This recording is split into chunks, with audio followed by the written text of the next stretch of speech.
Chapter 1.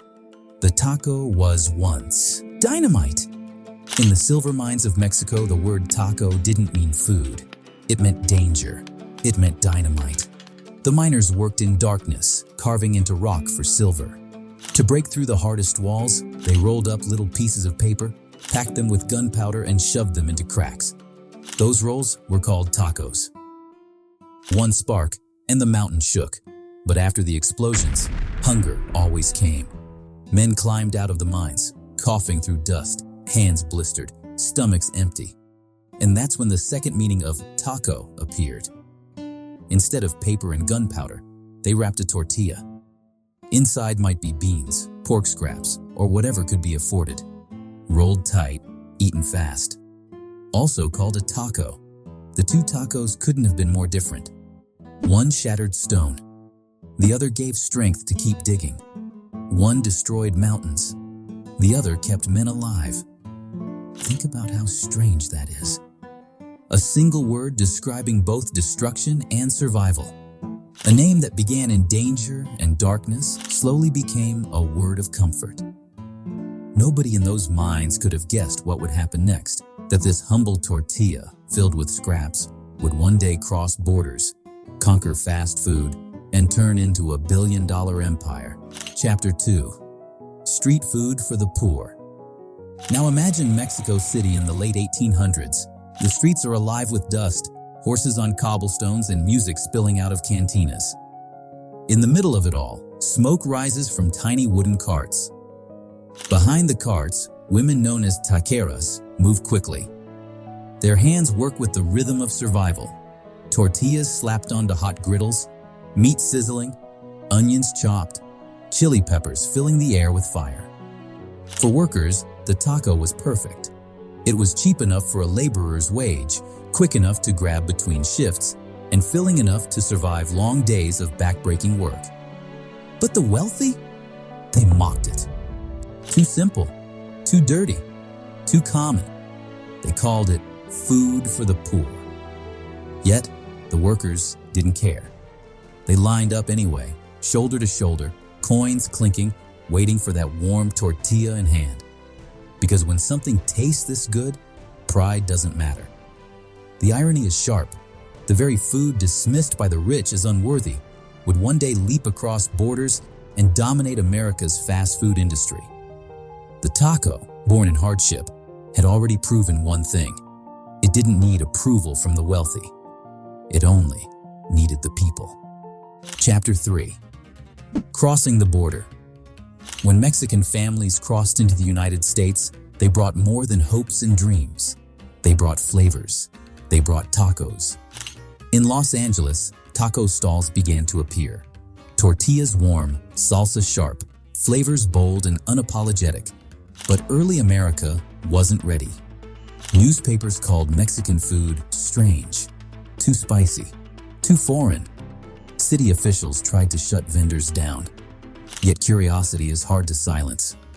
At night markets and busy corners, brave newcomers took a bite. A warm tortilla in one hand, the kick of chili on the tongue. It was different, but it was unforgettable. Little by little, word spread. Some came for the spice, some for the price, some for the adventure of trying something new. And slowly, what was once dismissed as foreign food began to earn a place in the American appetite. The taco didn't march in with force. It crept in quietly, patient and steady. And once it crossed the border, it wasn't going back. Chapter 4. The birth of Taco Bell. In California, a man named Glenn Bell watched long lines outside Mexican taco stands. He saw opportunity. Instead of competing, he copied. But Glenn wasn't Mexican, so he made changes. He swapped tradition for speed, ground beef instead of slow-cooked pork, lettuce and shredded yellow cheese instead of fresh cilantro and onion. And most importantly, he used a crunchy pre-fried shell that could be stuffed quickly and handed out in seconds. It wasn't authentic, but it was efficient, and efficiency is what America loves. By the 1970s, Taco Bell had spread across the nation. For millions of Americans, this was their very first Taco A version, far from its Mexican roots, but perfectly designed for fast food. The invention worked. One man's imitation became a national obsession, and whether authentic or not, it planted tacos firmly into the heart of America's dining culture. Chapter 5: The Fast Food Explosion.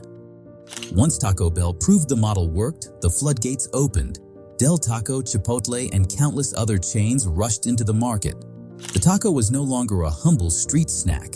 Today, Americans eat more than 4.5 billion tacos every year. That's more than some regions of Mexico even produce. The food of miners and street vendors had become a giant of modern business. Fast food reshaped the taco.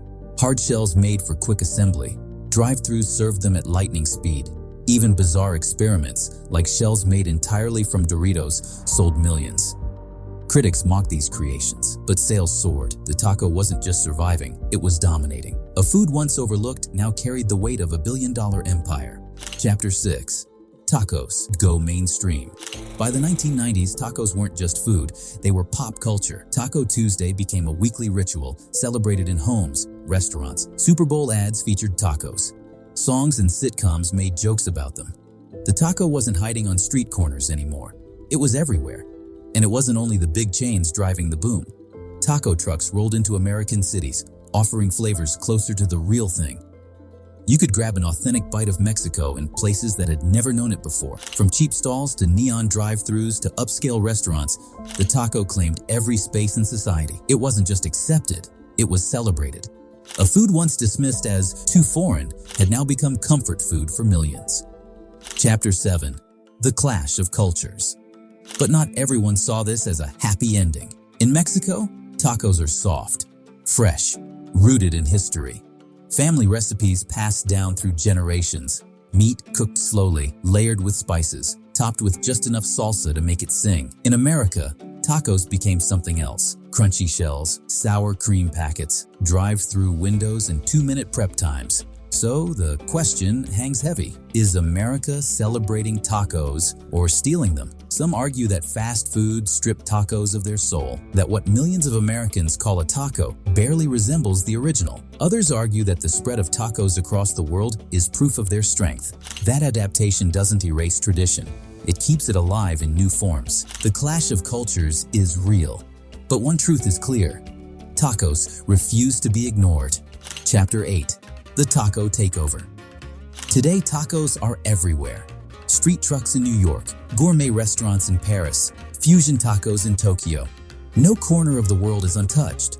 The taco has become more than food. It's migration, it's survival, it's reinvention. Think about the journey. From dynamite in the mines of Mexico, to smoke rising from food carts in Mexico City, to drive-thrus glowing in the middle of the night. From food for the poor to global comfort food, the taco has traveled farther than anyone could have imagined. One word, one dish, born in danger, carried by the poor, transformed by fast food. The taco isn't just dinner, it's one of the greatest cultural takeovers in history.